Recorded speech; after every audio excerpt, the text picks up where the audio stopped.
CBS 47 Action News Jax begins with breaking news. Breaking news at noon, 2 men who police say ran a theft ring are now in jail. These are new pictures of the raid carried out in the last couple of hours in Arlington. Investigators say the suspects allegedly stole people's trailers and motorcycles. Good afternoon, everyone. This is Action News Jax at noon. I'm Phil Lamont. And I'm Dawn Lopez. Now, this alleged ring theft stretched all the way down to Jax Beach. Action News Jax Megan Moriarty is live right now in Arlington at the suspect's home. And Megan, is still a pretty active scene out there. Police are going through all of that stolen property. Dawn, police tell me that these 2 men are facing grand theft charges, if not more. They said that they found 2 stolen trailers, 2 stolen motorcycles, and other pieces of property that they believe that these 2 suspects took. Now, I'm going to step out of the scene here and get you a shot of this very active scene. Like we said, police are still here at the home, and you can see some of those motorcycles out there as well. I'm going to go ahead and we're going to show you some of those pictures that Jacksonville Beach police gave us. Here are the 2 suspects being arrested, and there's a peek inside one of those stolen trailers. You can see dozens of tools and work equipment. Police say they've had several reports of people having similar property stolen in the past few days, but haven't had any tips. A sergeant noticed a truck that matched the description of the suspect's car and followed it. This started a 24-hour watch where they saw the suspects casing neighborhoods. Around 3 this morning, they found a search warrant. They got a search warrant, rather, for the home where the one suspect was living. They found 2 stolen trailers with lots of tools inside and 2 stolen motorcycles. A neighbor who lived in the area for 5 years says he's not surprised at all. When I first met him, I just thought he was just kind of odd, you know. He came around my place and looking around and like scoping it out and was in my garage. JSO and Jacksonville Beach police are working this case together since there's stolen property from both areas. I'm working to find out more about how these people are going to get their property back if it was stolen, and we'll have that all new for you at 5. We're also going to be digging into the suspect's past. Reporting live, Megan Moriarty, CBS 47 Action News Jax. Just into the Action News Jax newsroom, a local school district now says investigators have not been able to confirm if bread brought into a classroom for a lesson was actually laced with THC and made students sick. Action News Jax Elizabeth Pace is live outside of Oakleaf Junior High right now with an update for us. Elizabeth, you've been asking the school district now for answers for nearly 10 days, basically, and we're told parents say their children got sick and tested positive for THC. Yeah, today I finally got those answers from the district, and they told me that over the past week they've conducted different interviews and tests with students here at Oakleaf Junior High. But overall, they say that they could not find that the students' bread that was brought into class caused other students to get sick. Now, some parents still believe otherwise. Last week, parents told me that they believe the students' bread was laced with THC because right after their students ate it for a class presentation, several of them got sick and actually later tested positive for the drug at a local hospital. Some of those parents met with the school principals last week, and they told me that the school was looking into the student and her parents. Now, on the drive over here to Oakleaf Junior High, I talked to some of those parents again who told me they still want to see accountability from the school. So ahead at 5, I'll explain what the district is doing to prevent any other incidents in the future. Reporting live in Clay County, Elizabeth Pace, CBS 47, Action News Jax. In an Action News Jax exclusive, 911 call shed new light about the moment a local mother was run over and killed by a JTA bus driver. We have been following this case for you since June. Action News Jax Paige Kelton is live right now in the newsroom with the latest. And Paige, you've been going through these calls, and one witness called in an accident. Yeah, they called it an accident. I've been pouring through 911 calls and 4 hours of video we just received from the state attorney's office in the case against Jean Silney. Action News Jax was there June 22nd of last year here at the intersection of Pearl and Ocean in Mayport. Police say Jeannie Rosier got on the bus and she and Silney began arguing over the bus schedule, according to JSO. We're told as Rosier got off the bus, Silney closed the door, trapping her arm. She was dragged and then run over. In one 911 call, listen to the woman give her account of what happened. Now, she mistakes the bus passenger as a man and tells the operator it looks like it was an accident. I'm on the street. A bus just ran over a man in the street by accident. The guy was hanging on the bus and he fell and the bus driver ran him over. That bus passenger, again, was really a woman. The driver, Jean Silney, was fired from JTA and months later arrested on manslaughter and vehicular homicide charges. I'm still going through those 911 calls, including there's a recording of Silney's interview with JSO and his attorney the day he was arrested. I'll have that all new tonight at 5. In the newsroom, Paige Kelton, CBS47, Action News Jax. Right now, officers are guarding 2 locations in North Jacksonville after human remains were found. This map shows you the construction site where a worker found the bones, and also a second location some 4 miles away where police believe they came from. Action News Jax' Brittany Donovan shows us the questions we're working to get answers to today. This morning, we saw a new JSO vehicle pull up here to the construction site where these bones were found. Take a look at that truck. It's a Jacksonville Sheriff's Office forensic crime scene unit. It's parked next to another patrol car we've seen out here all morning long. We know JSO has had an officer out here overnight since those bones were found on Tuesday. We want to talk a little bit more about this construction site. It's at 295 in Maine, and you can see there's different equipment and dirt piles out here. We know from JSO that a construction worker was using a bulldozer out here Tuesday when they found these human bones. Now, they don't believe that they were here to begin with. Take a look at this new video. We just went down to Eastport Road, an area where JSO believes the bones originally came from. We're told there's a dirt pit at the back of this parking lot. You can see a JSO officer blocking anyone from going down that road. JSO believes these bones may have been back in that dirt pit and then were driven over to this construction lot on 295. We asked JSO if they believe these bones could belong to a missing person here in Duval County. They're telling us that it's just too early to tell right now if this is a missing person or whether foul play is involved. Now, we do know from our Action News Jax law and safety expert that they'll be using some of the vegetation and material in the area where the bones were found to find out exactly how long they've been in the dirt. We're pushing to get answers today about what else they found during this search at these 2 scenes. We'll let you know what we find out tonight at 5. Reporting, Brittany Donovan, CBS 47, Action News Jax. The federal government runs a website that has the names of missing person cases. It's called NamUs. The site lists 86 missing person cases just in Duval County, one as recent as last September and one dating back to 1968. Just into the Action News Jax newsroom, a local teacher is pleading not guilty to child sex crimes. Former First Coast music teacher Christine Denard made her court appearance just a couple of hours ago. Action News Jax told you last month when she bonded out of jail following her second arrest. She's accused of having a relationship with a 16-year-old student. New this noon, Action News Jax has learned a man killed at a Southside hotel was just 27 years old. That's according to the Sheriff's Office's newly updated transparency page. Action News Jax first broke that deadly shooting to you on Monday. Since then, police say they are still working to get a description of the suspect. The shooting happened inside the Hometown Inn and Suites near JTB and I-95. New this noon, sentencing for former city council members Reggie Brown and Katrina Brown is getting a new delay. According to a new court document, a federal judge delayed the trial to allow Reggie Brown's new attorney time to get prepared for the case. Action News Jax told you in October when he was found guilty on more than 30 counts of fraud. Katrina Brown was found guilty on 37 counts of fraud. Sentencing is being moved to May 19th. Just into the Action News Jax newsroom in the last 10 minutes, some great news here. Look at this. Ryan Newman's NASCAR team says he has made great progress since crashing at the Daytona 500 on Monday. A brand new picture of him here with his 2 children. He's still in the hospital, but his team says he's fully alert, waking, and joking around. And he looked great. That's fantastic. Everyone's smiling. This is fantastic. Yeah, Newman crashed during the last lap, of course, causing his car to go airborne here and slide upside down over the finish line, sparks flying. Denny Hamlin went on to win the race. Well, covering Clay County now, take a good look at your screen here. The Sheriff's Office says these 2 people walked into the Van store in Orange Park Mall there and got away with clothes. It happened earlier this month. Deputies believe they got away in a black Chevy Impala. If you know who they are, you're asked to call the Sheriff's Department. Right now, city leaders are focusing on stopping sexual assaults at our beaches.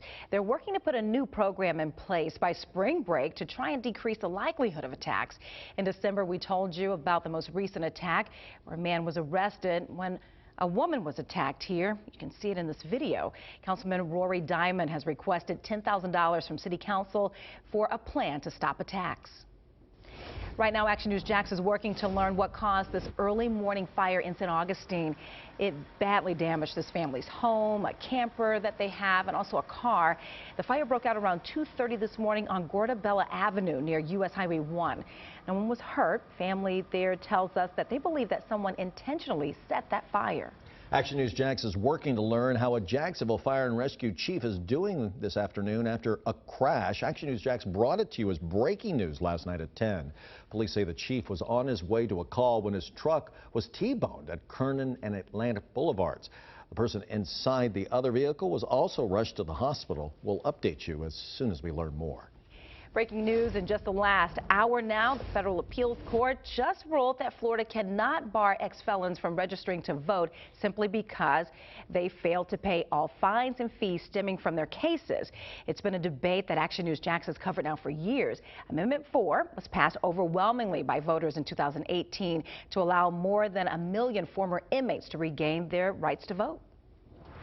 From the Action News Jax First Alert Weather Center, I'm meteorologist Gary Veeden. Well, we're in the 70s right now. Despite some cloud cover, there is some sunshine over parts of the area, but I am timing out when a wave of rain rides in. That's coming up for the Action News Jax First Alert 7-day forecast. And next on Action News Jax, some Toyota cars are under a recall. The issues and car models affected coming up. Mosh tells us they're one step closer to their goal of expanding and renovating their building. Coming up, we'll show you what the museum wants to add.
Welcome back. Well, me and my kids, we love to go here. The Museum of Science and History is one step closer to completing its goal of renovating and expanding. It's been around for a long time, decades now here in Jacksonville. Action News Jax Alicia Tarancon has more on how museum leaders plan to turn their new museum into a destination that brings more people to downtown Jacksonville. Take a look at some of Mosh's exhibits now. Museum leaders say they want to add more interactive features and improve technology throughout the museum. Lori Lyons homeschools her 2 children, and for her and her kids, a trip to the Museum of Science and History is always special. The traveling exhibit on right now is for DNA and genetics, so today we learned about the human body. Today, Lyons and her girls just learned the museum is expanding. It's all part of an $80 million project known as Mosh 2.0. These are pictures of what it's expected to look like. Essentially, we will be turning our face to the river, we'll be embracing downtown Friendship Fountain Park, and really making this our entire campus. ViStar Credit Union is helping them get closer to their goal by donating $2.5 million to their $20 million capital campaign. Maria Hain, the CEO of Mosh, tells me she wants the museum to become a destination that everyone wants to go to. You could look at Baltimore and you can see how the museum was a true anchor for activating downtown and really completely turning that area around. Construction is expected to start in the next 3 years, and Lyons says she can't wait for the expansion. We're really excited about what we've seen and how it's going to expand, because our children really enjoy getting to come and explore and see things that we can't do at home. So we're just really excited about it. And coming up at 5, we'll show you what ViStar Credit Union is also trying to do to create a cultural ecosystem at the museum. Reporting at Mosh, Alicia Tarancon, CBS47, Action News Jax. If you just bought a new Toyota or Lexus, your vehicle may need its engine replaced now. Toyota is recalling its popular 2020 RAV4 vehicles and Camry hybrid models because of an engine coolant leak. The Avalon Hybrid and Lexus ES300H are also included with this. A lot of the work will be done for free of charge for owners. As a matter of fact, Toyota says notices will arrive in the mail on April 6th. Now, this is the second Toyota recall this year. Action News Jax told you last month when Honda and Toyota recalled more than 4 million vehicles because of safety issues here in the United States. GM also recalled more than 148,000 of its Chevy Silverado and GMC Sierra trucks, again because of a software issue. And nearly 700,000 vehicles in the U.S. were recalled for fuel pump issues. A Mexican man is accused of working as an undercover spy for Russia. According to the Miami Herald, Hector Fuentes was arrested Monday in South Florida. FBI agents say that he and his wife arrived in the country last week, met with an informant, and began following instructions from a Russian intelligence service. They were arrested trying to apparently leave the country. In honor of Black History Month, the first black female judge ever appointed to the Duval County Court bench will retire at the end of the month. Taking a look on the left-hand side of your screen here at Judge Pauline Drake. She was appointed back in 1998, and at the time, she was appointed by then-Governor Lawton Chiles. She's been serving on the court bench for more than 20 years now. She'll have a retirement ceremony on February 28th. Congratulations, Judge Drake. Now, certified Jacksonville's most accurate forecast. Action News Jax First Alert Weather. And we're still tracking some cloud cover here live for you on the Action News Jax First Alert Skycam network here from Riverside atop the Florida Blue building. Mostly cloudy skies still for your lunch hour, but we're at 74 degrees downtown from there at that location. But there is some sunshine in spots. Primarily favoring right now southeast Georgia, portions of Putnam County, even northern Nassau County now, that line moving to the south. And so we'll see some sunshine emerge here over the next 30 minutes to 1 hour in Jacksonville, actually, for your lunch hour by 1 to 2 o'clock. So we will have a few areas of sunshine here today. Little, say, stalled front over the southeast here that will continue to slide to the south as we go through the overnight and into tomorrow, that will eventually get here and provide us with some showers. But beforehand, we're on the warm side of this system. We're in the mid-70s in Jacksonville, the International Airport. Mid-70s at Fernandina Beach and mid-70s for you in Palatka. Today we'll top out near 80 degrees in Jacksonville. That sunshine that will eventually emerge here will help us do that. We're in the mid-70s for highs in St. Augustine today. Then the sea breeze boundary will begin to develop and cool you down a bit as we head through the afternoon hours, but upper 70s to near 80 degrees as you head to the west, closer to I-75. Now, right now, First Alert Doppler HD locally, it's not tracking any of that rain here. That'll change tomorrow, especially in the afternoon and early evening. But here's that hour-by-hour temperature forecast. You can see that sea breeze advance inland and cooling you down closer to the coast. 60s and 70s as we head through the evening commute there, thanks to some cooler Atlantic waters. Here is the sea breeze and the hour-by-hour forecast, producing a few isolated showers for this afternoon, advancing off to the west-southwest today. Chief Meteorologist Mike Burrish will be here tracking that for you for tonight. Now, as we take you through the hour-by-hour rainfall total forecast, primarily favoring southeast Georgia here through tomorrow. Could see a quarter to a half inch of rain there. That's the best spot to see the highest rain totals. But as far south as I-10, a tenth to a quarter of an inch, and less than a tenth of an inch of rain south of I-10 and south especially of State Road 16 is what we'll see for you. So on the Action News Jax First Alert 7-day forecast, of course, your weekend is always in view. Timing out those showers for you tomorrow. We'll be seeing them especially in southeast Georgia again, but a few spotty showers in the afternoon and evening for Jacksonville. But really late in the night, some more scattered showers. It turns breezy. And then into Friday, a chilly day with highs just in the 50s. And then by Saturday morning, we'll bottom out in the mid to upper 30s around the inland areas in Duval County, but lower 30s, a likely inland freeze for inland southeast Georgia, while the beaches stay well above freezing for Saturday morning. So the pick day of the weekend likely going to be Sunday. It's still going to be breezy on Saturday, so temperature-wise, the pick day of the weekend is going to be Sunday. Then we're back to the 70s by Monday with some afternoon showers arriving, and the 70s hold strong into Tuesday. You can always get this forecast any time of the day. Track the rain and the updated temperatures by downloading the Action News Jax First Alert weather app. And join Chief Meteorologist Mike Burrish beginning at 5 p.m. on CBS 47 at Fox 30 Action News Jax. And you probably still have money from Christmas you haven't spent, just sitting there waiting to be used. Coming up, how many Americans are forgetting about their gift cards?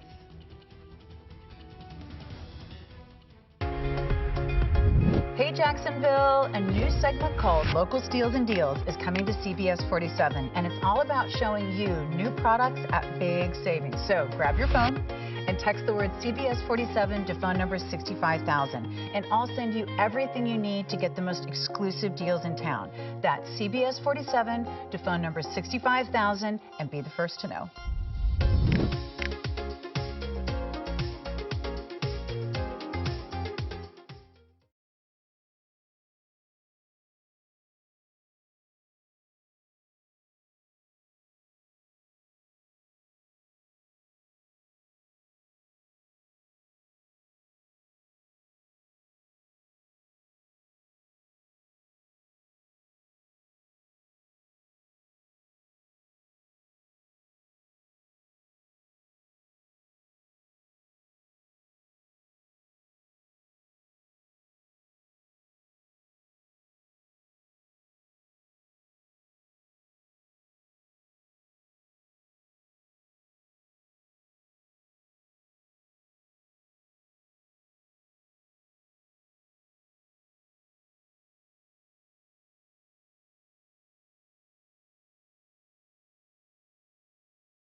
Well, it can be easy to forget about all those gift cards and store credits sitting in your wallet. According to a new Bankrate credit card survey, half of U.S. adults have unredeemed gift cards or store credits with the average value of about $167. Experts say 25% of people let those gift cards expire, while 22% end up losing their gift cards. Don't do that.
All right, about 80 degrees today, 70s for a lot of you, though. An isolated shower with a sea breeze. Cooler tomorrow in the 60s with some scattered showers, especially southeast Georgia, but much cooler by Friday. All right.